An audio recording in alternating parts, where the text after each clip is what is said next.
All right, the hour of 6:30 having arrived, I'll call the regular meeting of the Columbus Plan Commission to order. Will you call the roll?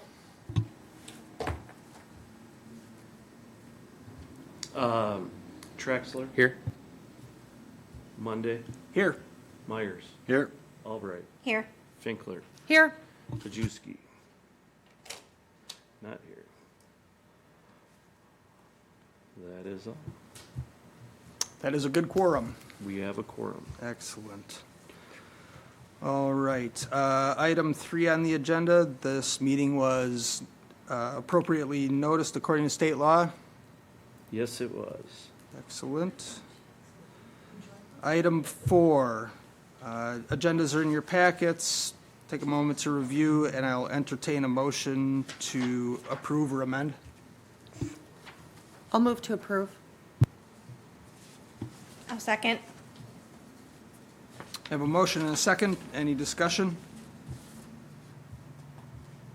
All right, hearing none, please signify favor by saying aye.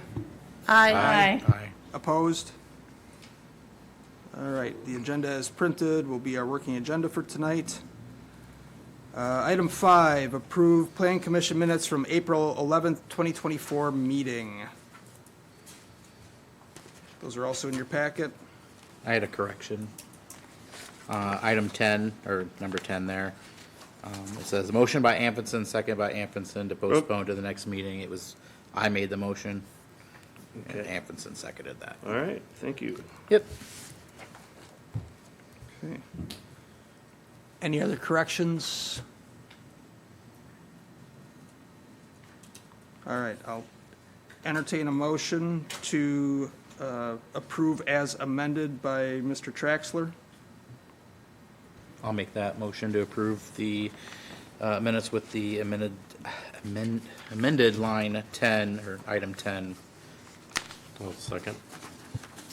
I have a motion and a second. Any further discussion? Hearing none, please signify approval by saying aye. Aye. Opposed?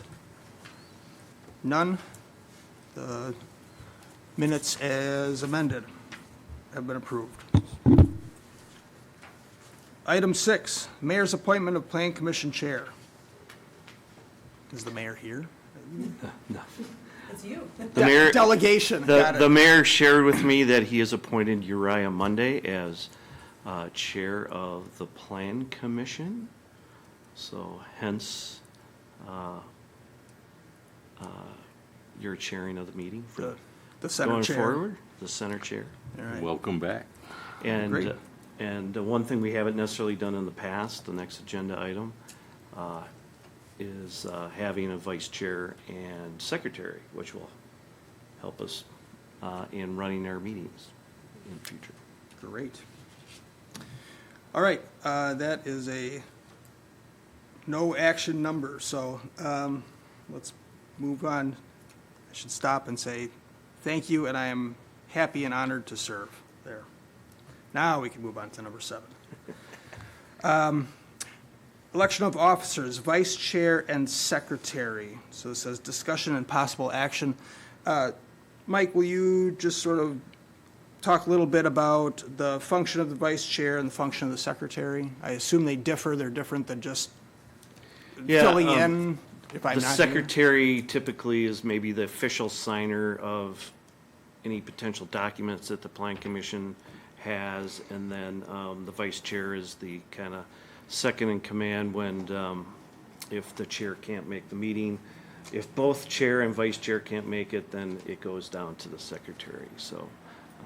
But when it comes to minutes, I'm your recording secretary. So technically, the secretary isn't actually recording the minutes.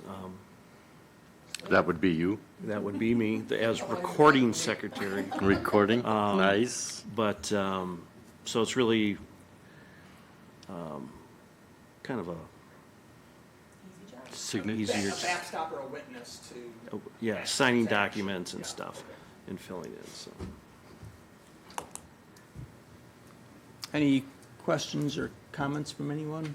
I do. So if we wanted to, what do we need? To make a motion to nominate so-and-so to be the vice chair, just like you do on council? Yes. For, is that what we want to do? Yes. Okay. Okay.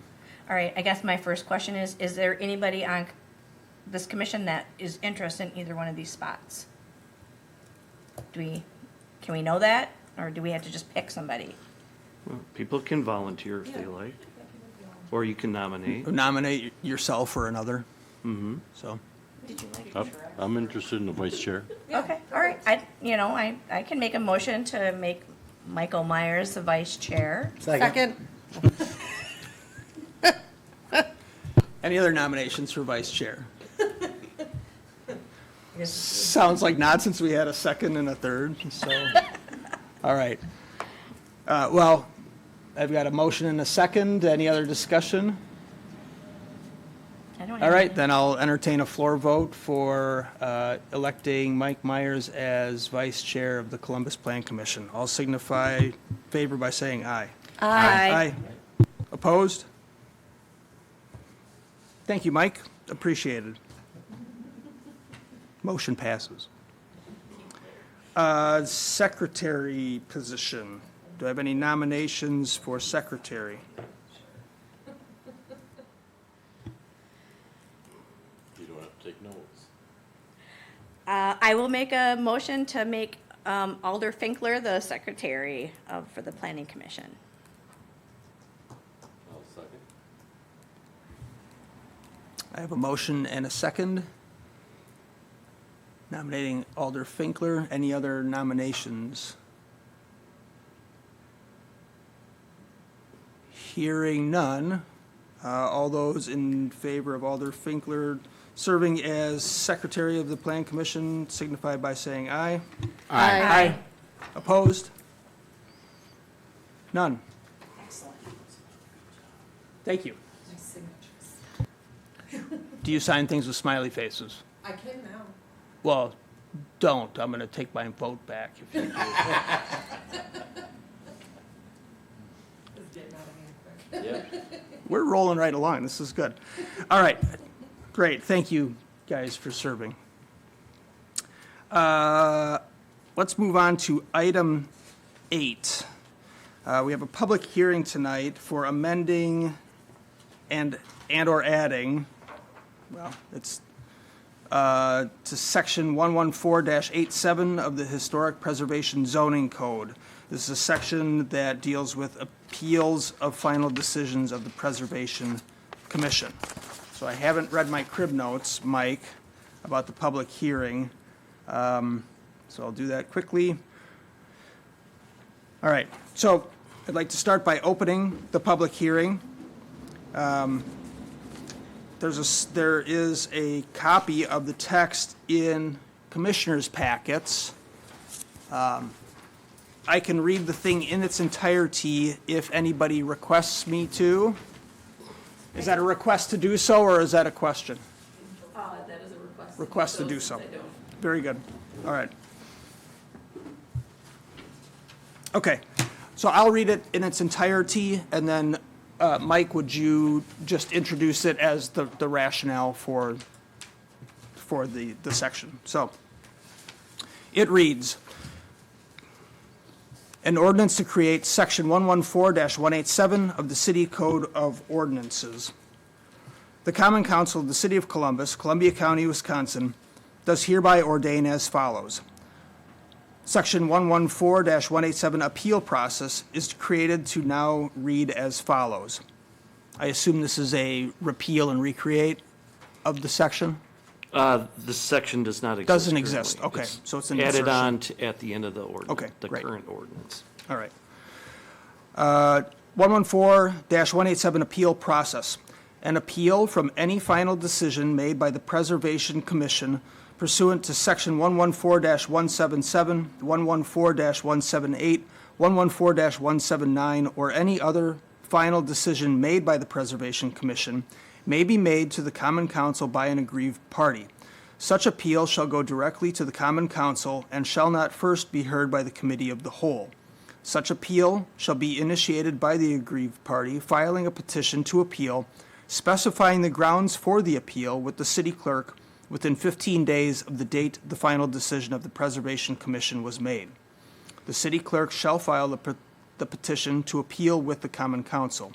The Common Council shall schedule the appeal to be heard at its next regularly scheduled council meeting. When the appeal is heard, the Common Council shall first hear from the aggrieved party and shall then hear from a representative of the Preservation Commission. The parties may present additional witnesses, and the Common Council may call its own witnesses. In considering the appeal, the burden shall be upon the aggrieved party to prove by a preponderance of the evidence that the Preservation Commission has inappropriately applied the criteria to be considered in making the initial decision. Following the receipt of testimony, the council may, by favorable vote of 2/3 of its members, approve the appeal. Section 2, severability. If any portion of this ordinance or its application on any person or circumstances is held invalid, the validity of this ordinance as a whole or any other provision herein or its application shall not be affected. Effective date, this ordinance shall take effect immediately upon its passage and posting as required by law. Et cetera, signatures. Mike? Yes. Do you have any? The background on this is, there was an initiative, actually going back a year or two ago, to give an appeal process. The state law requires that we have a clear appeal process for final decisions of Historic Preservation Commission. This ordinance, as you see it, went through an ad hoc ordinance committee. I don't know if anyone was on that. You have a member that was on that. But it went around it, and there's a lot of discussion. And what you see here today is ultimately what they came up with as a draft for all of you to consider. Again, that state statute requires a true appeals process for any final decision. This as written, it meets that. And it's here for your consideration. And I think last meeting, someone mentioned that in one of the drafts, in an earlier draft, it had, instead of 15 days, it had a different amount of days, right? Yeah, it was less It was less. in the version that the commission had written. So I think some of that, I'm guessing, I wasn't part of those discussions, but I'm guessing that there's probably 14 or 15 days is maybe, there's maybe more of a standard in appeals process for certain things. That's maybe a little bit, I'm guessing that's where that came from, but I really don't know.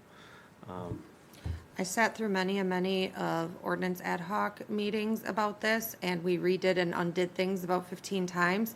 And the one thing I don't remember discussing is the 15 days. So I'm not sure exactly. It was probably from, I'm assuming, Attorney Johnson's recommendation is my assumption. Right.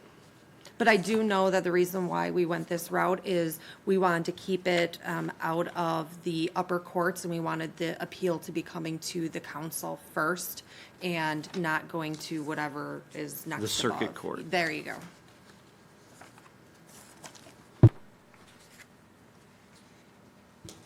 All right, thanks, Mike.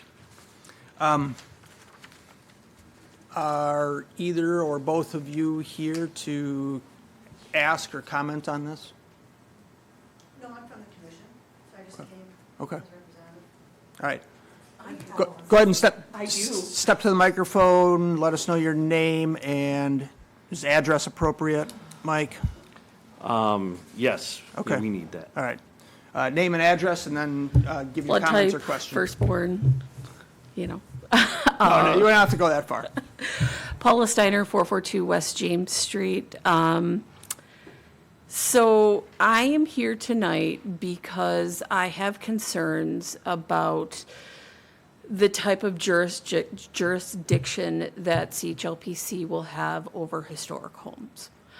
I have concerns about them placing deeds without proper notice to people who have historic homes.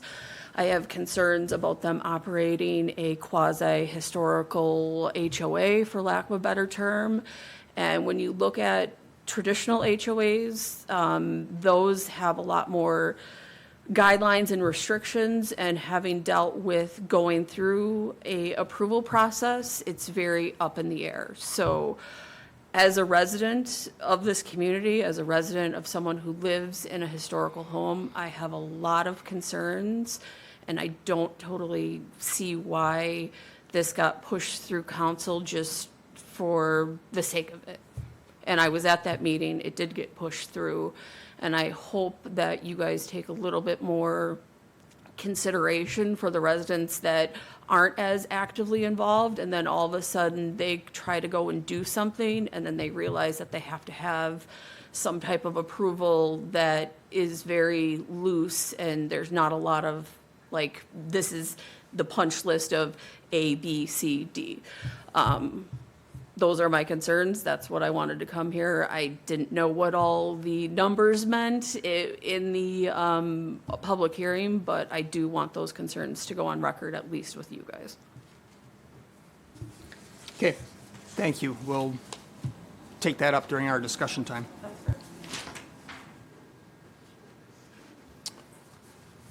All right. Yeah, you go ahead and step.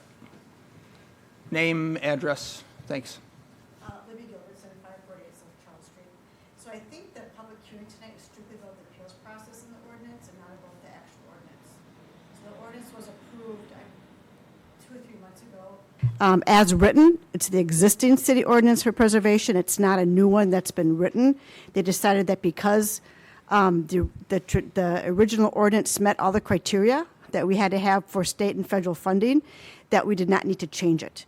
And looking historically, regarding why it was being changed, it was over other public officials at that time that are no longer involved in local government. So it was decided to just keep the ordinance as it's written.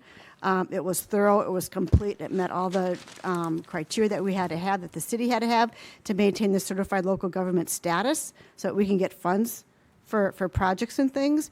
And the appeal process was not included in that original ordinance, so we had to add that.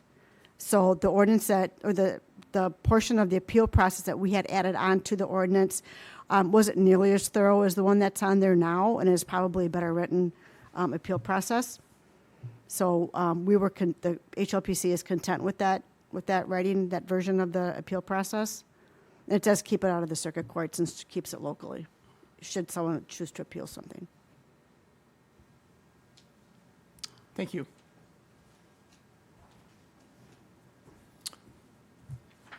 I don't see anybody else in the room to comment. Did we receive any comments on this, either via email or snail mail or any other means that you'd like to read No into the record? communications via Okay. email or snail mail or anything else. Okay. All right. I have a question for you, Mike. I've been used to closing the hearing and then discussing. I Yes. see here this instructs to conduct the discussion, then close. I would close the hearing. Okay. I'll put a smiley face by that. All right. Okay. All right. Usually it's customary to ask 3 times if there are any other comments or statements. I'll ask the first time. Anything else for the record? For the second time, anything for the record at this public hearing? For the third and final time, anything else for the public record at this hearing? Hearing none, I'll close the hearing on this proposed ordinance amendment. All right, moving on to the next agenda item, which is the commission discussion on the ordinance amendment, zoning ordinance amendment. So I'll open it up. Commissioners, any questions? Yeah. Traxler? Well, it's not questions, a couple of comments. Right now, so I think we're talking about 2 different things, like Ms. Gilbertson said. We're talking about section 114, which is the overall ordinance, and we're also discussing the new section of the ordinance, 87, which is to give that protection to the people that may not get a chance currently to appeal outside of a local body. That I agree with. I think there needs to be a local ordinance, or local ordinance to protect homeowners that are in those historic districts that are being governed by this section. That being said, it may behoove the council, or if it's us, to look at that. I didn't get to see it. I don't know. I know that, Molly, you were a part of that, possibly. But in this case, what we're here to do today is to approve the section 114-87, so, which I think is a benefit to the citizens of Columbus. Thank you. Albright, I think you were next. So I was also on the ad hoc when I was on it. We did not have as many meetings as you did because we basically had to stand still. They had this big, long document that nobody could agree on, and I literally think we talked about it twice. So I just want to clarify. So we had our ordinance that was whatever, we've had it for a number of years. The only thing that we're initially doing is changing this. And so, like the scenario that Paula mentioned, if she's in a historic house, the historic preservation, they say, well, we want you to do this and this and this, and she doesn't want that. She can do the appeal, right? Is that how that works? Yes. Okay. All right. I just wanted to make sure that we were talking about the same thing. Can I clarify something here? So I read this as an appeal process if an applicant believes that the commission did not apply the rules that are laid out in the zoning ordinance. That differs from a variance process. A variance process is where you ask for exceptions or different things than are in the code. Okay, so you have to keep those distinct.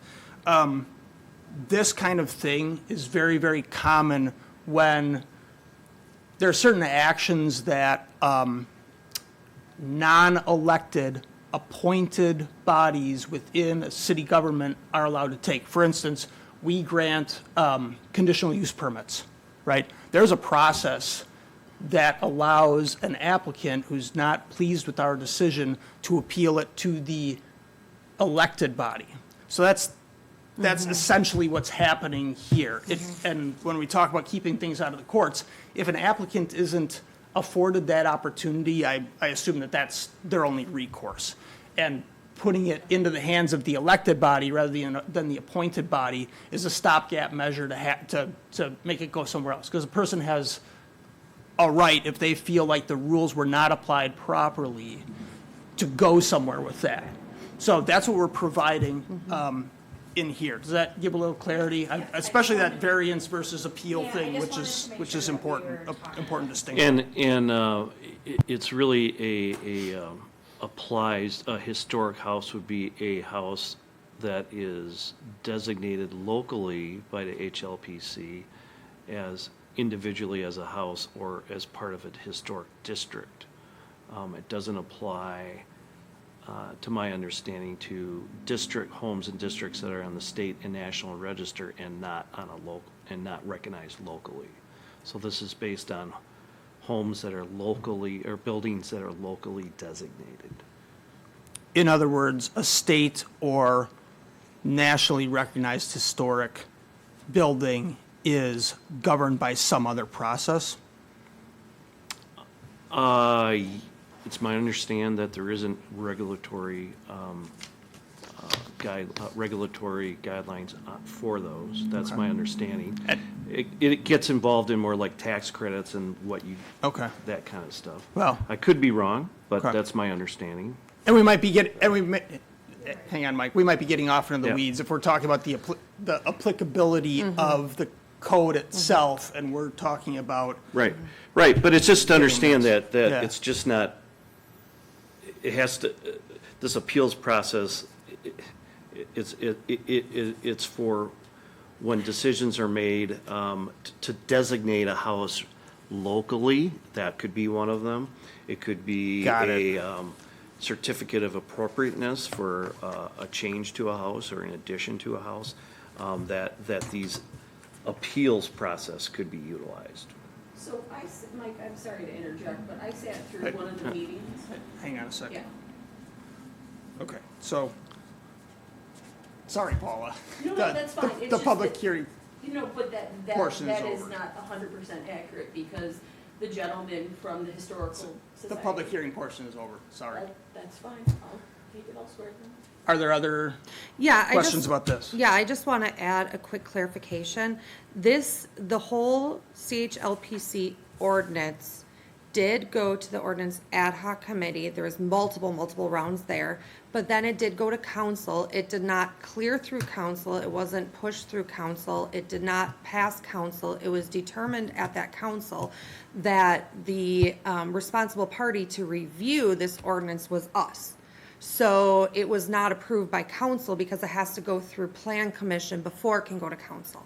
My question and clarification that I just wanted for you, Mike, is I know it was like a bunch of back and forth and bunch of back and forth. I'm assuming out of all of that back and forth and going through the ordinance ad hoc, that it was determined at the end before coming here that this was the only part that was changing, right? From the Okay. viewpoint of the ordinance ad hoc ordinance. This was the only part, Only okay. Because I part. was like, wow, Right. we had like 10 pages. Right. So this is just a This is the small only part. portion, Yep. strictly limited to an appeals process. And that's what you're here to decide Yes. tonight. Yes. 'Cause If- So, and that's why I just want to make it Yeah. clear that it's not the whole ordinance just because. this piece. No, yeah, the ordinance, nothing was changed or anything, and that's why it's just, yep, this piece. And I wanted to just clear it up that council didn't approve anything before tonight. And is it correct to say, you were talking about 10 pages?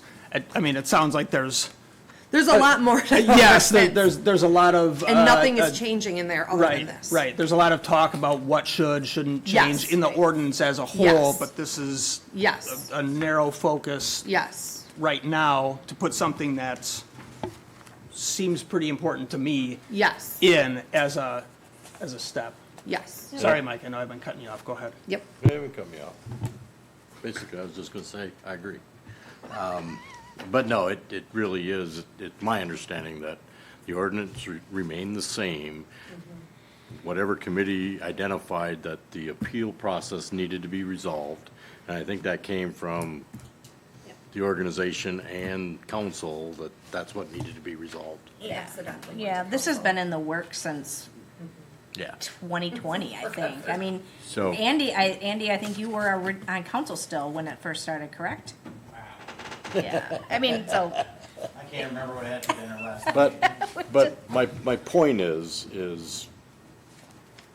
we understand it's the Yeah. appeal process, Yeah. that's the only thing that That's the we're only thing. asking to move forward. yep.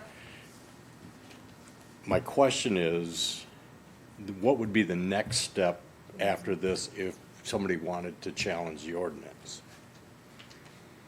Again, I'm not saying that. Wouldn't we as a commission need to decide to review the whole ordinance? Please So save me. challenge a decision regarding the ordinance or challenge what the, Relook. to change the ordinance? That is. Us. That is us, like Okay. you were saying. Yep, Okay. Like, We own there, this there ordinance, might, there not might be necessarily. people at council or an ad hoc committee or something, but a zoning ordinance change always starts with, Okay. Yes. with plan commission. yes, Yes. yes. We will leave it off the table until somebody brings it to our attention that they There's want. nothing on the table except for this at the moment. Yes. So, Right, yeah, exactly. there's nothing All to, right. Perfect. sounds good. I make a motion. So can we? Nope, you're good, you got me. No, you go ahead. No, you started. I'm not ready to do it. All right, I will make a motion to amend section or amend the, oh geez, now I should have just left it for you. Amend the historic preservation zoning code to add section 114.87 for the appeal process. I think it's 187. 'Cause it says 87 in the minute, or in the agenda, but it says 187 on the document. I made that miscalculation. I Right. will amend my motion to be 114.187 instead of 114.87. all right. And let's- please, But we'll treat that as a scrivener's error. It's intended to Yes. be 187. Yes.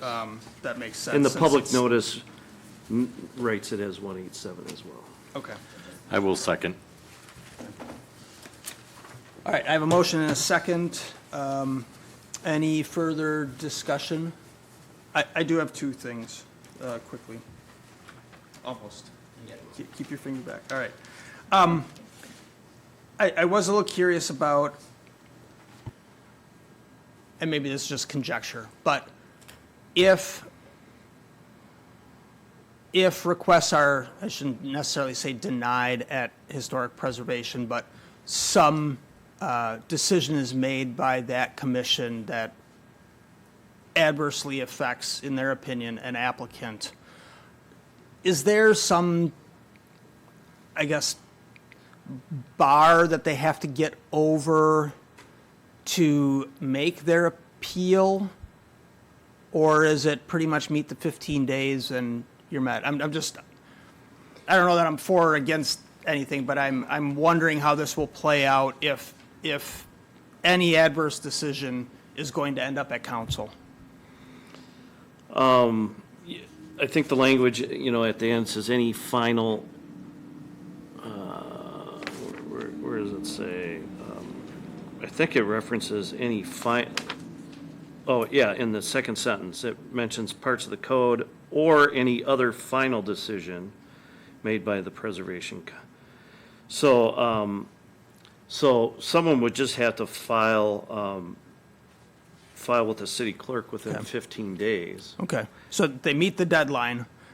They do have to present that preponderance of evidence, but that evidence is presented directly to council, not through staff, not anything. That's my. Okay, Correct. okay, all right. All right. And then I did want to just sort of bookend the concerns that were brought up. Like, again, I'm hearing that there are concerns ranging from jurisdiction over historic homes, deeds or deed restrictions, et cetera, operating as a quasi HOA, something that's got an umbrella on it. Again, I guess I just want commissioners to be aware that those concerns are out there, and that we can probably expect some discussion about zoning ordinance changes in the future. So I guess I wanted to make sure we acknowledge that and put it in the record. Okay, that's it from me. We have a motion and a second. Any other discussion?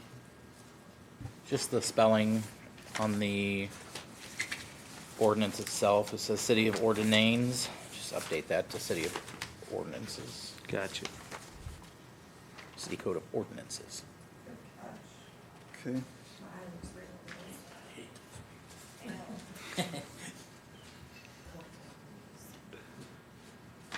All right, any other discussion?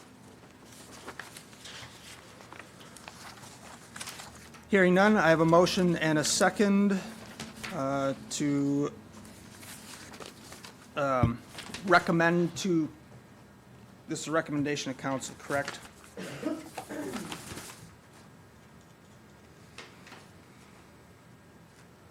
To forward this text to council for approval? We need to vote. No, I I'm understand. sorry. I'm checking that Oh. that's the action. Yes. The action is to recommend approval of this ordinance section to council. So I have a motion and a second. All those in favor signify by aye. Aye. Opposed? None. All right, please forward to council for their consideration. All right, item 9, review fence regulations in zoning code, section 114-101. Last time you discussed the fence regulations in the building code, and you wanted to review the fence code that is in the zoning code. And I can bring that up here on the screen. It's in your packet. It's 8 sections. It's titled section 114-101, fences, walls, and hedges. So, number one talks about types of fences, barbed wire, all those kinds of things, and really tied to more to the rural development district. Number two generally talks about retaining walls constructed within a public street right away. We don't want that. It talks about a residential districts, there being a maximum height of 6 feet and may be located up to lot lines, except for according to subsections 5 and 8, which is and then 4 talks about more commercial districts. Number 5 talks about not exceeding 4 height when located in the front yard, and addresses vision triangles, those types of things. 7 talks about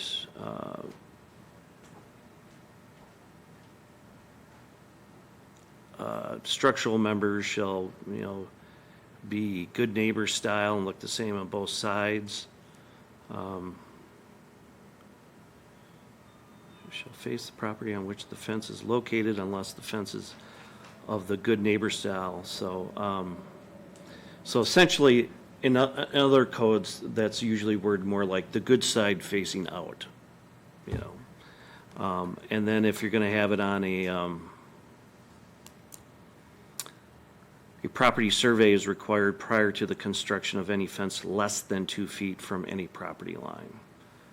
Any fence installed subsequent to the effective date of this ordinance shall be removed by order not found, So essentially, that survey is there to determine where the line actually is, and to make, and then, so that way there's a official document that clarifies where the lot line is and where the fence can go when it's under 2 feet from the lot line. And I think there's some discussion about the benefits of having 2 feet, so that you have, if you have to do maintenance, you don't have to ask permission to go on the neighbor's property.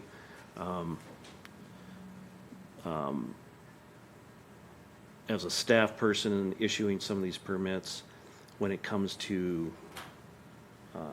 lots in the older part of the city where the lots are smaller, sometimes the garage is behind the house, and so that backyard gets used up pretty quick. And if you have a 2 foot, if the fence is 2 feet in, you lose ability to use that backyard. That would be, so that's a little bit different situation than when you're on a larger lot, newer lot where there's a lot more space. But, so those are just kind of a summary of how our zoning code related to fences is. This is just for discussion? Yeah, and yeah. request? Yep, you guys wanted to take a look at it and give it another overlook to see if there's things you wanted to address. Maybe you wanted to, I think there was some discussion on that 2 feet. Should we have the 2 feet or not have the 2 feet? Or not allow fences up to the lot line? Was there something that precipitated this? Yeah, me. Oh, well, take it away. I have fence issues. Well, now I have more fence issues than I had when this actually came up. So my first thing is, people that do privacy fences, if they want to put in an 8-foot privacy fence, they have to get special consideration. And I also talked to a architecture friend of mine, and he actually suggested that commercial do a 10-foot fence. And also, I guess I'm not really quite understanding. So I have a neighbor that had an existing fence. She's right on the lot line, and as long as she replaces it, it's kind of like grandfathered in. Is that how, if you're in an older section, you replace old fence and they're on the lot line, they can just replace and put it on the lot line? So if you're saying if they had a survey before, are you saying the entire fence replaced? Yeah, well, it's technically only one side has been replaced, but it's directly on our lot line. I mean, I'm not gonna make her move it, but I just think that needs to be clarified. If somebody's in an older part of town, like you mentioned, and they were approved to have the fence put on the lot line back in the day, and then they just go in and replace it because it's worn out, are they Typically, I gonna? would say they would need to get a permit for that if they're And doing they a full would, so they would have replacement. to move it forward. So you're not gonna automatically be grandfathered in to have your fence on the lot line. Am I reading this right, that there is currently no setback requirement in the ordinance? This is the ordinance as written, right? Yeah, This isn't- no. This isn't a proposed language. No, this is the way the ordinance is written right now. Under number, where is it? Number 8 says you have to have the fence essentially 2 feet from the property line unless you have Unless a property survey, survey. okay. So it's not a mandatory setback, it's a mandatory requirement if you don't do a setback. Yes. So in her scenario, if they were to just fix their fence, they could leave it right where it's at, but if they were to do a new fence, they'd have to apply for Yeah. a permit. It's, if you're just doing maintenance, if you're painting, Right. staining, power washing, if you're replacing, if it's, like you have a cedar board and you're replacing a No, cedar board. it's like all the posts. Right, All but the if you're, posts came up, but if you're replacing, yeah, it's like if you're replacing a house, yep, you would need a permit. okay. Then my next thing is, I think if somebody wants to put in an 8-foot fence, whether it's because of dogs or because of privacy fence, I think 6 feet. And I don't know, I'm assuming because how government works, to get a permit for 8 feet is gonna be a pain, and maybe put it up to 8 feet as far as putting in unapproved privacy fence. And then 10 feet for commercial because you're hiding dumpsters and whatnot. And then you wanna keep kids out of any kind of construction, any kind of potential manufacturing or for safety. I don't know, these are just my thoughts. Is this If- both commercial and residential? It does mention both, yes. Commercial's for. Two different lines. Yep, Line two 3 different is lines. residential, line 4 is commercial and So industrial. number 1 would apply to both. So if I was a business putting up a security fence, they could not have a barbed wire. It says industrial barbed wire is allowed. It's not lower than 6 feet from the ground. No. So it's like they merge them both into one and then separate them down Yeah. below. So then I do want to, and then I don't really want to talk about gossip, but we had an incident with a dog jumping over a fence. It was too short. So I really think we need to, considering with how people are these days, that maybe we want to work on these heights and maybe change them, make them more flexible, whatever the case may be, to make it easier for people. Because to be honest with you, if I had a dog if I have a metal fence and it's 4 foot and I need to make it bigger, what if I wanted to make it 10 feet to make sure the dog doesn't leave the backyard? That's my thought. So is your question, what's the process to get a variance from this? Yeah, is it complicated, or is it just something that, I really want to put in an 8-foot privacy fence? Getting a variance is very challenging because you'd have to show a hardship that you haven't self-created. Yeah, and I That don't, would, that would be very challenging, I would say. then I think we need to consider our heights with the way, neighbors are close, we have pets to worry about, we want, potential privacy and that type of thing. And for commercial, for safety, I don't think 10 feet is unreasonable. But that's just my thought.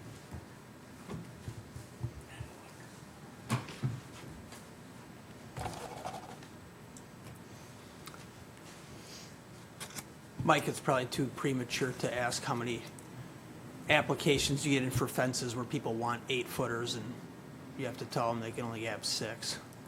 So I don't track that. Yeah. So, okay. I don't, usually what we do, when I meet with people, we go over what they can do, and usually I think they adapt to the rules, because they know what they can and cannot do. I do think there's some credence to the 8 feet, especially, not in front yards, but in backyards. I think there's some credence to that. Well, if, as long as we make it flexible, I can put in a 6-foot fence. What I would hate for something to happen is somebody wants to do a taller fence for whatever reason, and then it turns into a big ordeal. I mean, I feel like flexibility should be something that we should embrace with some ordinances. Is, sorry, Go ahead, I think Andy had his light. Oh, on you before can, me. yeah, my question's my head about is just something cocked else. this Go way. ahead. Sorry Okay. about that, Andy. Is there a way that we can word this to be standard 6 feet, standard for industrials 8 feet? However, staff, and I'm just throwing this out of the box idea, staff is allowed to, with justification, go up to 8 foot for residential and 10 foot for commercial. So then it adds some flexibility, but it keeps it with staff to determine it due to justification. I don't know if that's like a possibility to do. I just did a quick Google search, and still the standard height for security fence is 8 feet, but I would argue 8 feet isn't very tall for commercial. And you could even go up to 12 to, be appropriate. But I wonder if there's a way we can write it and allow for a justification versus cut or dry, is I guess what I was getting at. Not an official variance. Yeah. Right, with some justification, right. Well, here, Get you in trouble, though. yeah, I like certain clear standards from a zoning administrator's perspective. Here's one tool you currently have in another part of your code: parking requirements. If someone wants to have a reduced parking requirement for their business, they can petition the plan commission and give their justification for, and you're able to reduce that. So we could write something up that, hey, an increase of height up to X% of the standards could be given if a petitioner comes and gets approval through the plan commission. And I'm not sure if that has to go to the common council or not. I have to look that up, but that's one way to do that. Then someone has to be serious. They have to be really serious about exceeding the height.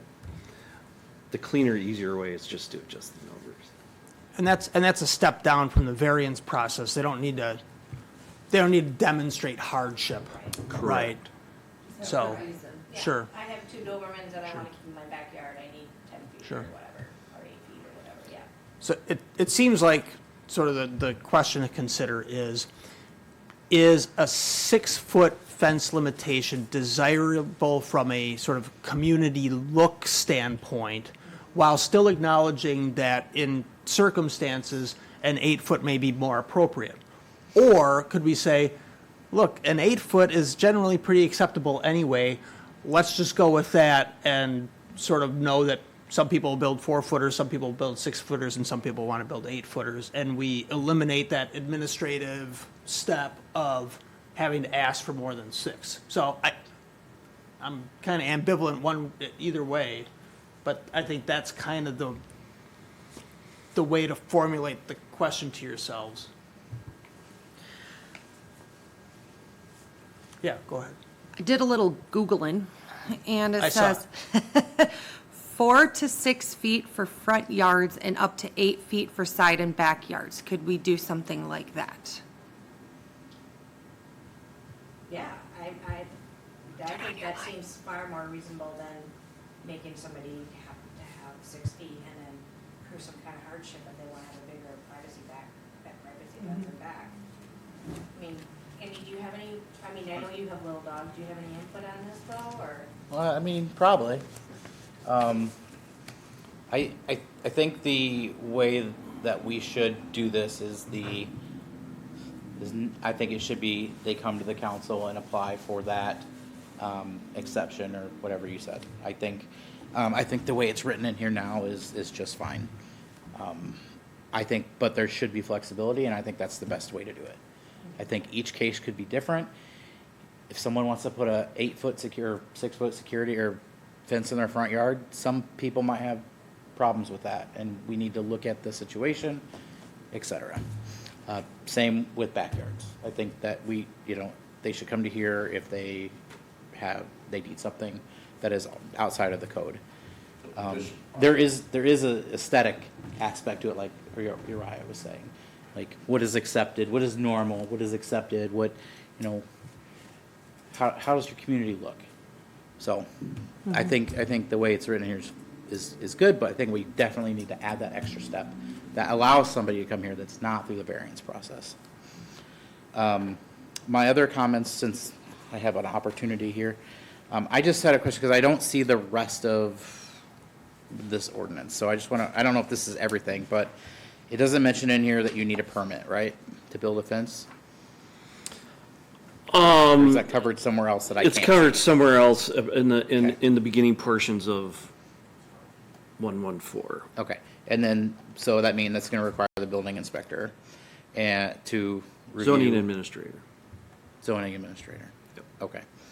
And then, in that other section, does it mention, that it has to have footings and they have to be concrete footings, et cetera? That other front area just says you're required to have a permit. It does not address, what you're seeing here for fences is what's addressed. Right. There's no, because we took it out of the took it out of the building code, right? Last time? That So- 18-222 did not address footings or anything either. Okay. So do you think that's necessary? I'm asking the rest of the group here if Does that the needs to be UBC necessary. have a section about fences? Because kind of what you're talking about, this talks about aesthetic and location. Yeah. What you're talking about is like structural Structure. stability, Yep. right? Mm-hmm. So, I don't have I the don't know. answer for Okay. that. What aspects of the UDC code has that?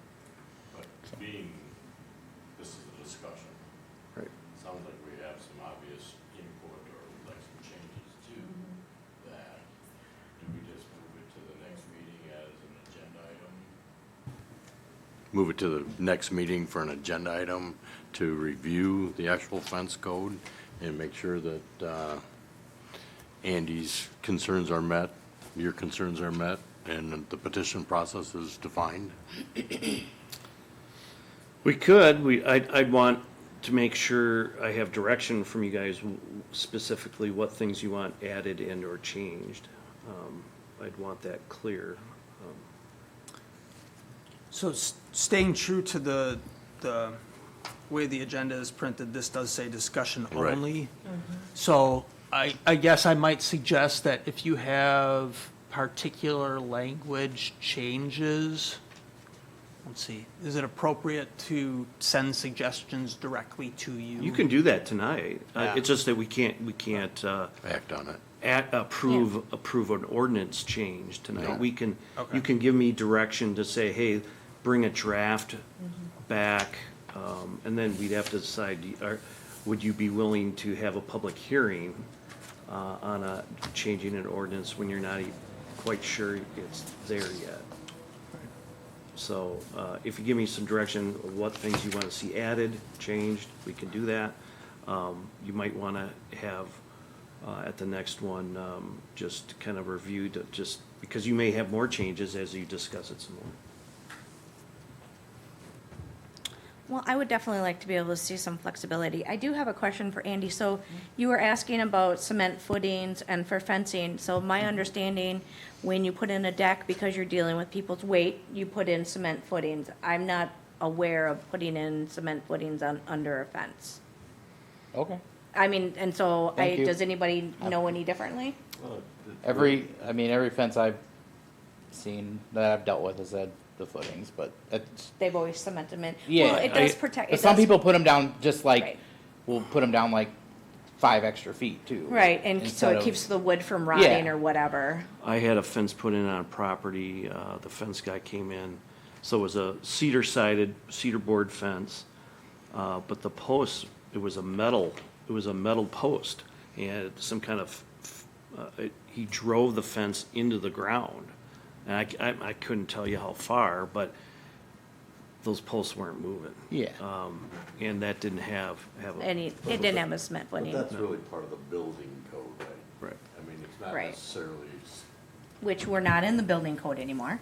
No, we're not in the building? No, the fences are no longer in the building code. because they're here. The structure requirements are not in the building code? I don't know what's in, Exactly, so we just. I Oh. can't tell you what's in there right off the cuff here. Okay. Yeah, that was just my concern. I'm asking, and do there need to be any type of structural rules for Right. fences because wind? Right.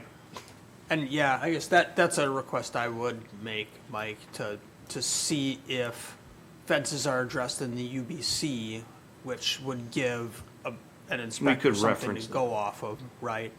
Or if it's not, do we need to develop them? I mean, if we have fences next to property lines, it's less of a, well, I can build a fence in my own yard if I want, because you are right next to somebody else's property, and if it's a not stable fence, that's a problem.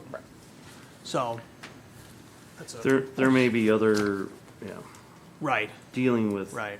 unstable fences. I think there's other places of the code that can be dealt Right, with, and but. and I think, so I think that's That's what just we're my- asking, yeah. like, whether it's here, whether it's somewhere else. Right. Probably doesn't matter as long as it's somewhere. Yes, that's my only concern. And the other part I don't think it's addressed is what happens when that fence gets old and boards start falling off, and what are the requirements to bring that back? And how quick do you have to restore that? I think that is covered in a different ordinance. I forget which one. It's a different, it's It's one of not those, public, it's not public nuisance, but it's something like that. Yeah. it's something regarding to maintenance of Yeah. properties Property and maintenance, yeah. maintaining property and, Lawn too long, fence broke down, those types of, yeah. okay. I'd have to, it's one of those code things I read and I can't remember. Yeah. I exactly remember what dealing number with it's in. something similar to that. Nuisance or in the past. eyesore or something, there's sort of a general catch-all, yeah. All right, if we can just add some flexibility, that would be great. I would really appreciate that, and that was my, Flexibility or a process to easily get a petition Right. approved? right. Is that what you want? Yeah, so it just, again, I mean, life has changed and, people are wanting taller fences, people have bigger animals, they have, for whatever reason. I would offer that we'd have to, or we'd want to think about, does that get crafted specifically for fence height or things like fence location? Like, where does a proposal by an applicant that wants to vary from this stray out of that process and into the variance process? Right? There's things about location here that we should be clear, like, you could bring a fence height thing in this process, but you can't bring a vision triangle encroachment into this process. Or, well, I want this side to be called my front, not this side. So, for those of us who live on corner lots.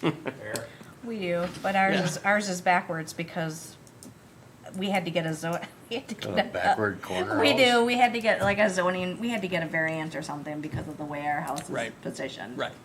But anyway, Yeah. so sounds like we want it limited in scope to the height issue. Yep. All right. Yeah, and I would just leverage the language from wherever else just to keep standard and consistent. And then I'll look into the structural and maintenance approaches too. I'll just have to do some research on it. I think there's some things in there, but Do we have to define the variance process? That's already defined? If somebody came to us and said, that's no longer a corner, and they needed an official. The zoning ordinance has a broad variance and appeals process. Okay, all right. So anything like that is already caught. What we're doing is sort of variance light, in a way, right? lawyers would not want you to use that term. It's a good thing we're none of us are lawyers. I'll turn off my mic. They'd be out of a job. I did have something on number 4 with the commercial. I know there's screening requirements and things like that in the commercial and industrial zoning ordinances. Do we run a risk here of having some conflicting language, right? If there are screening requirements in certain districts, and then we either limit a fence height here or extend a fence height that's in conflict with that part of It's the ordinance. I possible. think maybe I can- cross-check some of that. I'll check some of that. I've certainly found some of that in the last few months.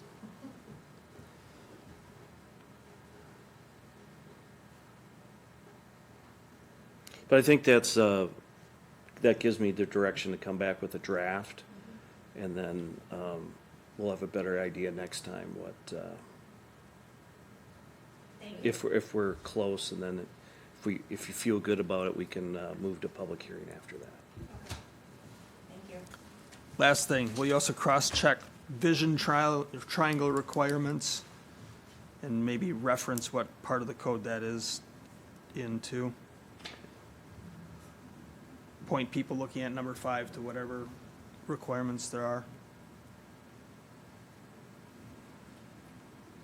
Okay. Thanks.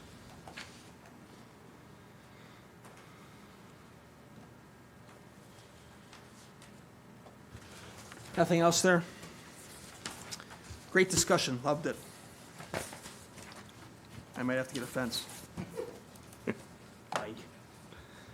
You got a two-story house. All right. He's gonna come to, a 10-foot fence, for a 10-foot fence. And number 10, resolution approving the City of Columbus adjusted urban area boundary map, discussion and possible action. Do we have a staff report on this? Or staff? Yeah, it's in your Presentation. packet, it's short. I just brought up on the screen here, I brought up the map. The question last time, well, just I'll review a little bit. DOT is asking us to update this boundary. The boundary helps to determine where state DOT highway funds come from, whether it comes from the urban fund or the rural fund. So one of the questions was, would this affect what roads the city plows? And it doesn't. It's strictly where the funding for roads comes from, which fund at the state, urban or rural. And there's a resolution, standard resolution in your packet.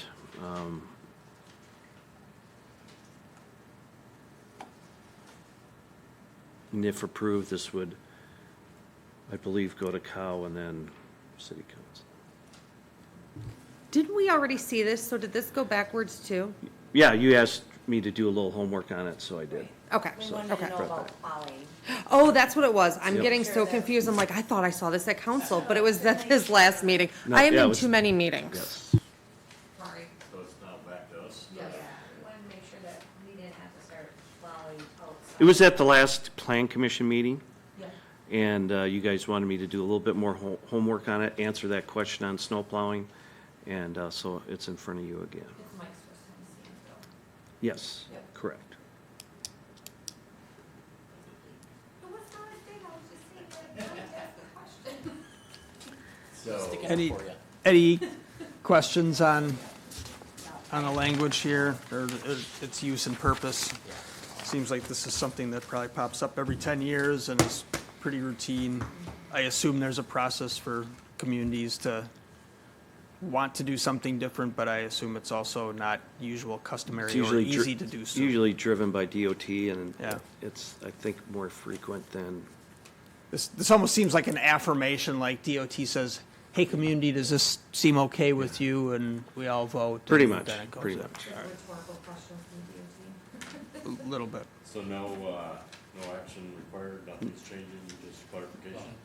No, we do need action. Yeah, we need a to recommendation. recommend- I'll Approval move to move to approve the adjusted urban area boundary recommendation from DOT. I'll second that.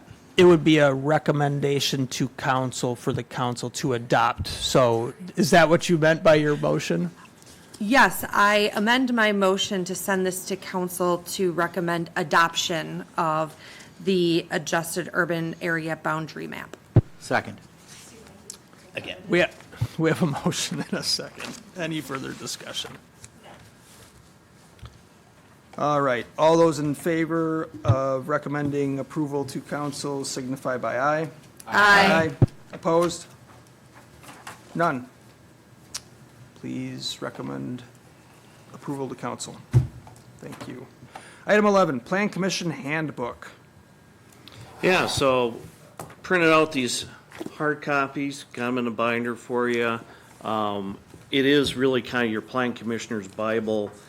There's a lot of great stuff in here, process stuff, so keep this handy. You may want to bring it with you to plan commission meetings, maybe you don't, but, every once in a while, you're drinking your coffee, open up a section, read a couple pages, or if something comes up, reference this. It's very thorough, put together by our friends at UW Stevens Point and UW Extension. And if there's topics in there we can, at some point you want to address, we can, but it's pretty much your main resource when it comes to plan commission items. Thank you. Yes, thank you. Yes, this is much appreciated. So anyways, that's that. What's the possible action? That's just, I just try to be consistent on all items and. Okay, there okay, is- just in case type of Just in thing. case. Okay, so we don't have to say we want to adopt No. having this, okay. But then let's say there was something, if I don't have that on there, then. Yeah, your action is walking out of here with your brand spanking new binder.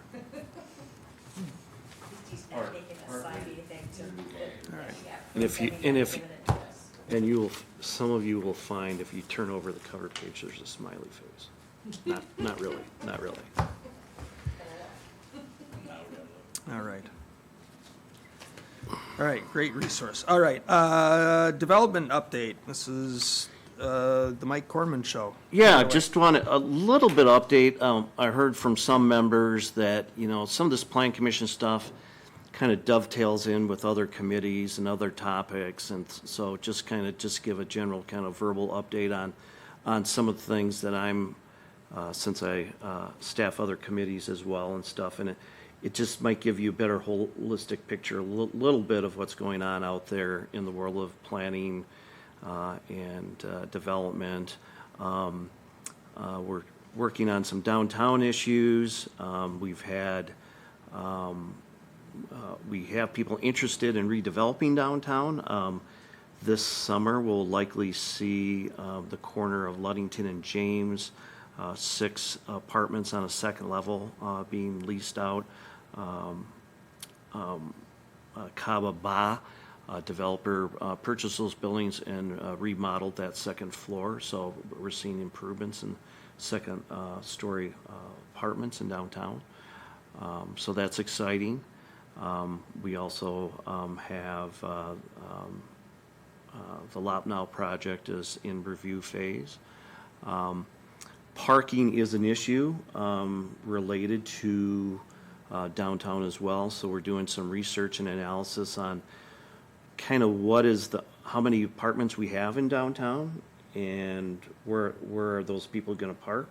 We're taking a look at a parking permit program, so those people would have possibly a reserved parking spot in a public parking lot. So we want to understand what's the demand and what's the supply in downtown, so we're doing some research on that. Let's see what else. Downtown, we have the Quick Trip project moving forward, moving very fast. They're going, and of course there'll be a car wash there, and car wash, a larger building, more parking. It'll also connect to Pick and Save, so there'll just be better flows for everybody. I was gonna say, doesn't go with that. It's gonna be a side road, it's gonna be a road on the side closest to, not a road, driveway, on the other side of the building, like on a lot now, where the dumpsters are. It's Yeah. gonna go around Yeah, to it'll the, connect, to the other side of the like, parking lot. right along James Street, Yeah. right? Yeah, Okay. yeah. So that's exciting. Dollar Tree is in review phase as well. So that's exciting. On the economic development front, really pretty much since I've got here, one of my approaches, along with Matt's, is a business retention expansion philosophy where we proactively reach out to existing businesses and see how we can work with them and make the city a better place. So we continue to work on potential projects around the city and including downtown.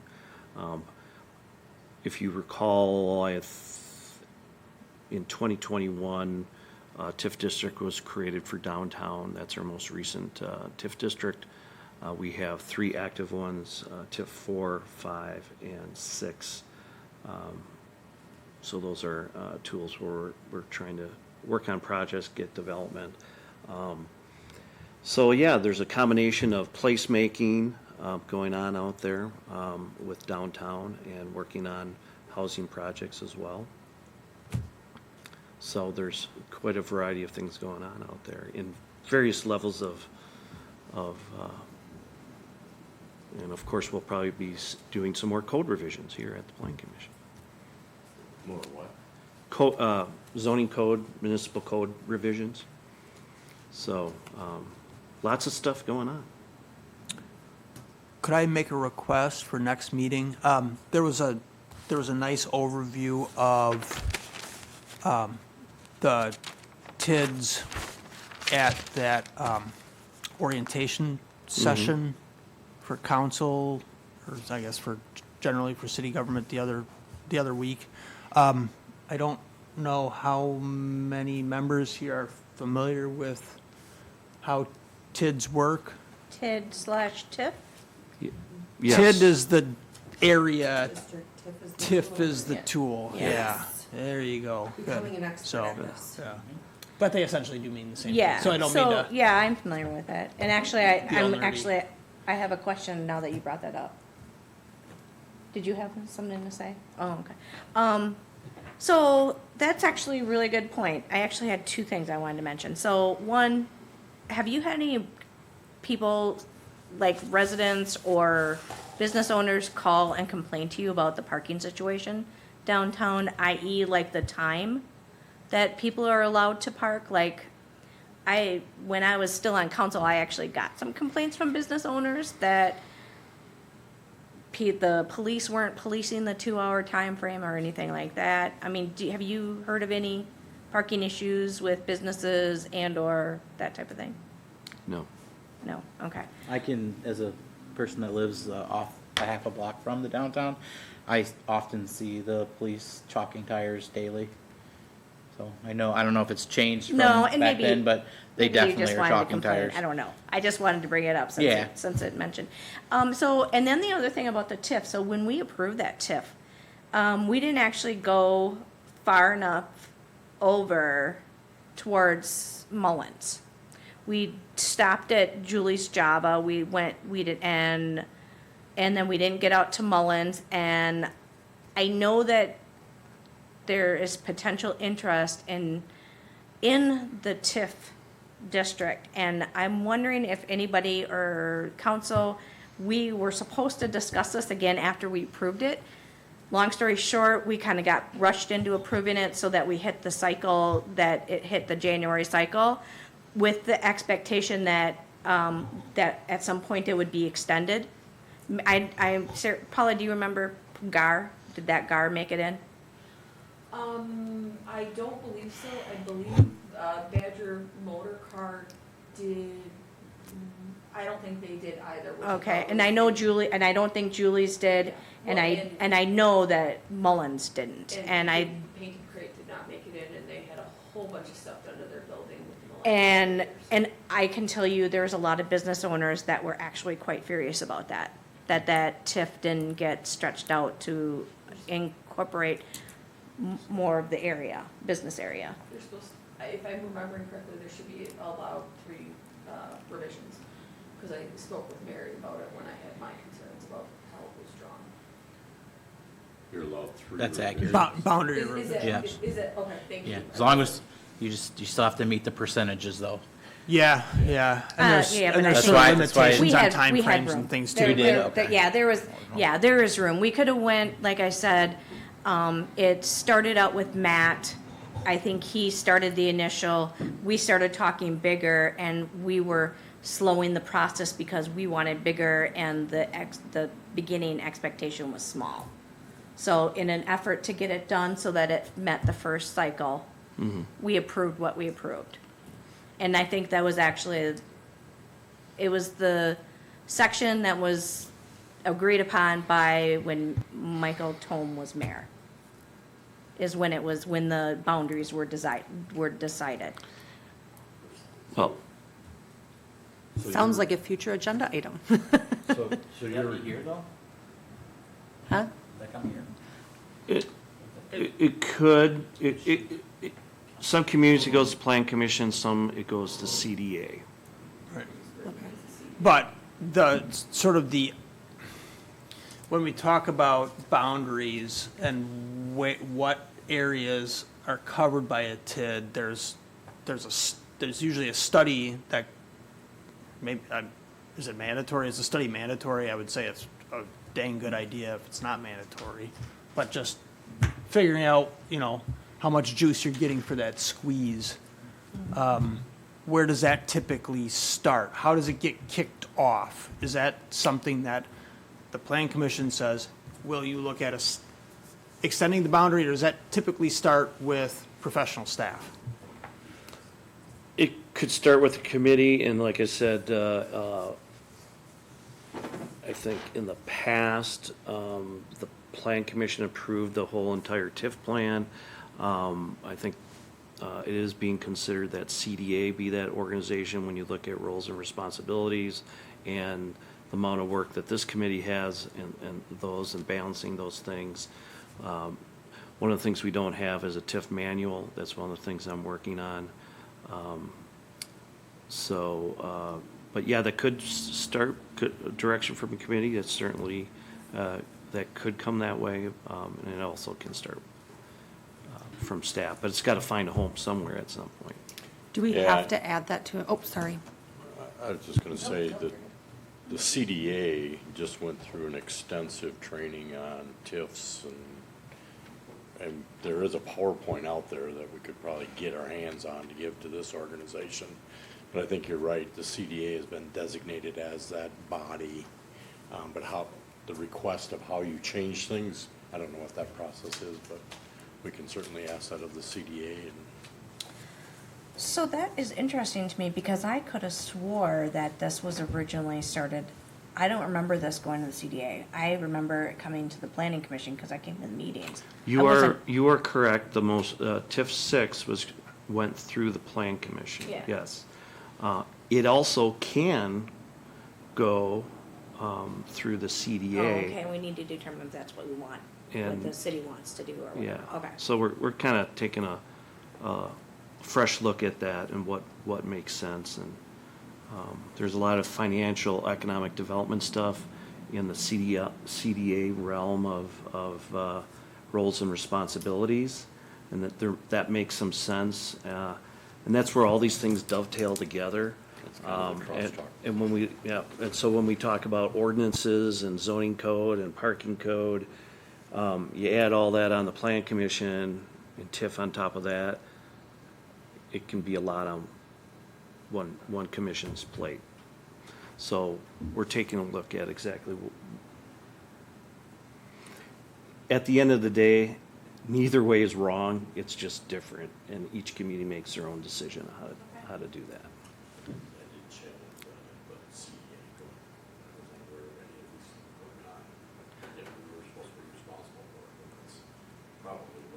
We went through the planning commission before, so, yeah, no.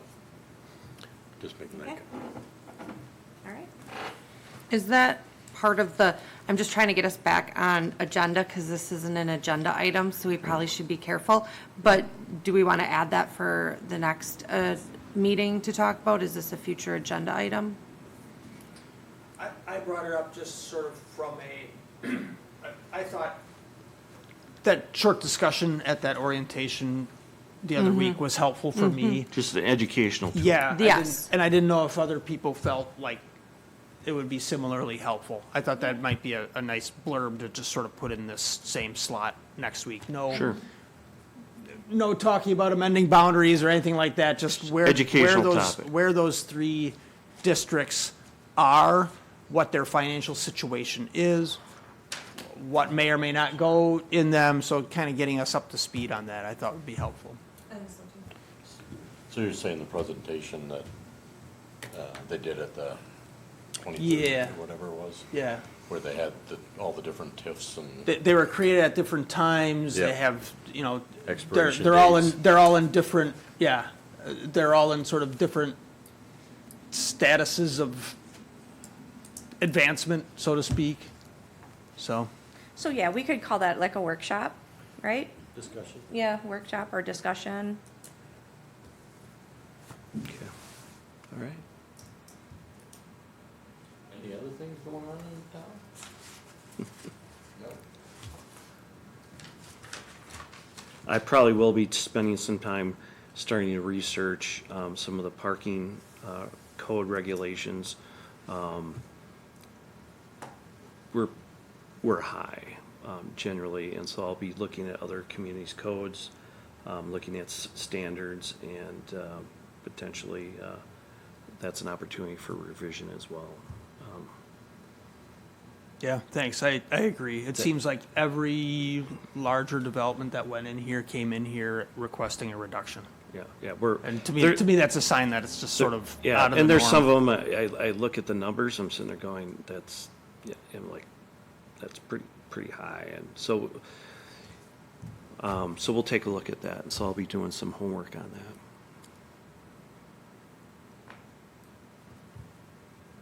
Any other questions about development? I guess I'll use Mike's word and dovetail this with number 13, future agenda items. Anything that comes to mind to put it on? I guess just that, maybe we can start going through the ordinances and updating them. Maybe I don't know how much work goes into this, so if I say one or two and you're like, oh my God, we can't do one or two. But I know some of them are old and they need to be updated. Fences and parking's a good start. Yep.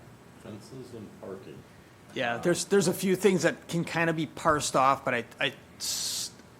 I get the impression that in general, it's best for somebody to look at it comprehensively so you don't piecemeal it. There are so many things that reference other parts of the code that you have to have sort of this general look at it and then kind of march through it after it's been looked at. But there are a few pieces, like you Yeah, said. yeah, we can make some adjustments and make positive change going forward, and we'll be taking a little bit more of a look of how we can do those code changes, because, yeah, there's some pretty old stuff out there.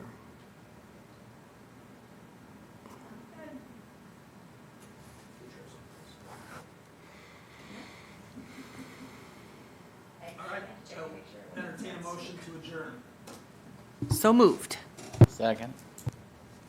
I have a motion and a second. Any discussion? All those in favor of adjourning signify by aye. Aye. Opposed? Bam. Who made that motion on that?